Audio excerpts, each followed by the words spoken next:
বিবি পায়রা পায়রা, বিবি পায়রা পায়রা, বিবি পায়রা পায়রা, বিবি ও মামা, দেখো না আমার চুলটা হিরোর মতো লাগছে না? হ্যাঁ তো, তবে বাবান চুলটা আরেকটু কাটিয়ে নিয়ে আসি চল, তাহলে পারফেক্ট হিরো লাগবে। ও মা শোনো, তুমি দোকানদারকে বলবে আমাকে যেন হিরোর মতো চুল কাটিয়ে দেয়, পুরো যেন শাহরুখ খানের মতো দেখতে লাগে। ও মা বলো না, বলবে তো? বলবে না তো? উফ, চুপ কেন করে রয়েছো, কথা কেন বলছো না? হ্যাঁ হ্যাঁ রে বাবা, দোকানদারকে বলবো তোকে শাহরুখ খানের মতনই চুল কাটিয়ে দেবে। ওকে। কি বৌদি, কেমন আছেন? খবর সব ভালো তো? হ্যাঁ দাদা ভালো।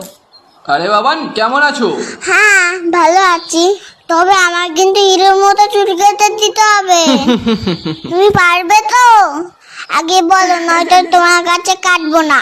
সব রকম কাটতে পারি আমি, তুমি এখানে এসে বসো।